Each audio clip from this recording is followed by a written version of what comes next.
Hello and welcome to Patch Math, where today we are going to patch your math knowledge on TI-84 calculator steps with a focus on quadratic functions. All right, so you'll notice I have a quadratic here. I chose this one on purpose because it is more difficult to pull out the identifying information than just using the graph in table due to that fraction out front, and you'll see what I mean in a minute. We are going to use the TI-84 to pull out all the characteristics we normally look at for a quadratic equation. Normally, we find that information about our graph from our table, our x-intercepts, y-intercepts, vertex, and axis of symmetry. We're going to go ahead and input this in our graphing calculator. If you are on the home screen, you're going to hit the y equals button. In the y equals screen, you're going to go where y sub 1 is, and we are going to type this in. Depending on the model of the TI-84 you have, some put in fractions clearly, and some you have to be a little creative. Whenever you're putting in a fraction on this version, if you're going to put it in with the division sign, you are going to want to put parentheses around it. We put the 3 over 2 and close parentheses. Remember, fractions are just division in disguise. You then want to use this X button right here. You do not want to use the green alphabetical keyboard. That X button right there. So we have 3 over 2x. And then we're going to hit this square. Notice it drops you right back down. There is a caret button you can use, but it takes a little more time. And then we're going to type the rest of this then. Plus 4. Then notice we're going to hit the same X button. And then minus 9. We're going to do subtraction 9. All right. The minus sign, the negative sign, and the subtraction sign do not operate the same in the TI-84. This goes in front of a negative number, where this goes between two things that are being subtracted. So I always like to double check. 3 over 2x squared plus 4x minus 9 is correct. Now the rest of this is going to come pretty easy. We're going to hit the graph button once we have that in. You'll notice we don't see the full thing. So if we want to see the full thing, we can choose to zoom in or out. So you'll hit the zoom button here. You got zoom in, zoom out. I'm going to hit zoom 2. And we are going to hit enter after that. I zoomed in. Why did I do that? So that was zoom in. We don't need that. But zoom out. And then I'm going to do that again. Zoom out. So you can see go away. So that's 3. And there we go. If you want your table, simply go right here. Notice that I was working on another problem, and I was really deep into the positive x's. If you want to quickly reset your table, hit second window. See above window, it says table set. When you go in there and see my table start is at 176. We don't want that. Let's bring it to like 0, something, normal. So 0. Replace it with 0, and there we go. My table goes up by increments of 1 is what that means. Increments of 1 works for me. And now I'm going to hit second table again. Now my table is centered around 0. That's a lot better. So when we were looking at our quadratic, we saw this thing is open up, so our y's are steep, they go into the negatives and they come back up into the positives. I like to focus my table around my vertex, so that way I get the most important information I can from the table alone. All right, so sometimes though, it's not easy to find this other information from the table, and that's why I chose this problem. If you look, I went ahead and copied over our table, but if we want to find some of this other information that's not readily available, the next steps will help you here. Now, before we do, there's one piece that we can easily pull out. We know that when x is 0, that is our y-intercept.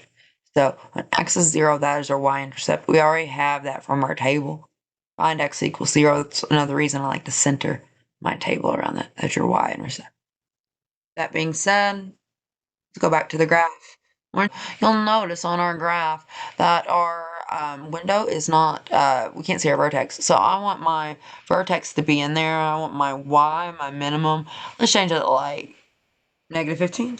I think it might show up then based on what we saw. So y min, negative 15. All right, so whenever I was editing this video, I had a copy over error. Normally I say it wrong and write it right. I wrote it wrong and said it right. So we were trying to find our zeros, in other words, known as our solutions or our x-intercepts. They call them the same thing. X-intercepts are your zeros and they are your solutions of your quadratics. And whenever you're doing that, you're going to hit second calc if it's not an easy x-intercept to find in your table. And you are going to find the zeros, the solutions. That's number 2. All right, so 2. Now the thing is, it's going to put you right here. Don't immediately hit enter because you need to give it a left bound. Now, we are a little bit to the left of it. Now make sure you only go to the left and right of one of your zeros. Notice it does cross again over here. We do not want the inner interval. It will confuse your graphing calculator. So we hit enter again. And then guess. Yes, we wanted to guess. So a little to the left of the point, a little bit to the right of the point. And this is where I made my copy over error. This is negative 4.1, looks like 2 possibly repeating, 1.22, and I'm going to round this to the thousandths there because it's followed by another 2 and leave it at that 0. That is one of our zeros, one of our solutions, one of our x-intercepts here. Now, with that being said, we're going to do this again, but for the other x-intercept. And I'm going to double check. No copy over. Negative 4.1222. Yep, we got it.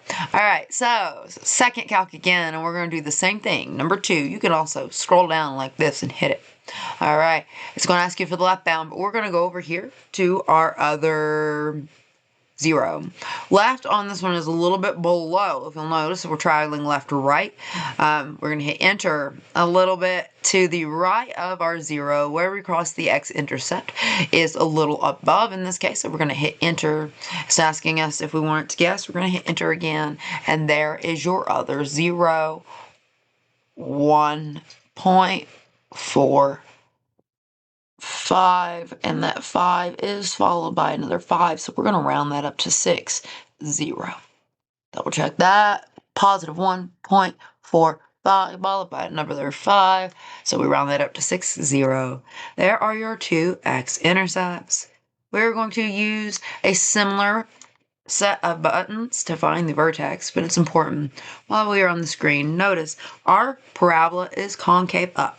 So a concave up parabola has a minimum most point. Whenever we go into the second calc screen again, notice number 3 is minimum and number 4 is maximum. If you ask it to find a maximum when you have a minimum, you will confuse your calculator and vice versa. In this case, we have a minimum, so I'm going to scroll on down here to number 3 and hit enter. Now, in this case, we're going for a vertex. We want to go a little bit to the left, a little bit to the right, and then we want to ask it to guess. And there's your answer. So we are dealing with a minimum here. Minimum. Our answer is negative 1.3. Now these 3's don't appear to be repeating because they end in a 2 there, so that's confusing. So it is negative 1.3333, negative 11.6 repeating. Last 6 will round up to 7, so negative 11.667. 6 followed by another 6 rounds up to 7. And there is your vertex. That's not exactly written the best, but I believe it's pretty legible. My favorite thing is we are almost done. Your axis of symmetry is always going to be the x value of your vertex. Notice your x value will be a vertical line that will slice your parabola in half, such that if you were to fold it, it would be an exact mirror of itself. So the vertex is that point that the axis of symmetry will cross through. Because the axis of symmetry is x equals, it is the x value of our vertex, so negative 1.333 approximately there. We did round to the thousandths. All right, and there you have it. That's how you find the table, x-intercepts, y-intercepts, vertex, axis of symmetry, and graph using your TI-84 graphing calculator. Your math knowledge has just been patched. Thank you so much for your time.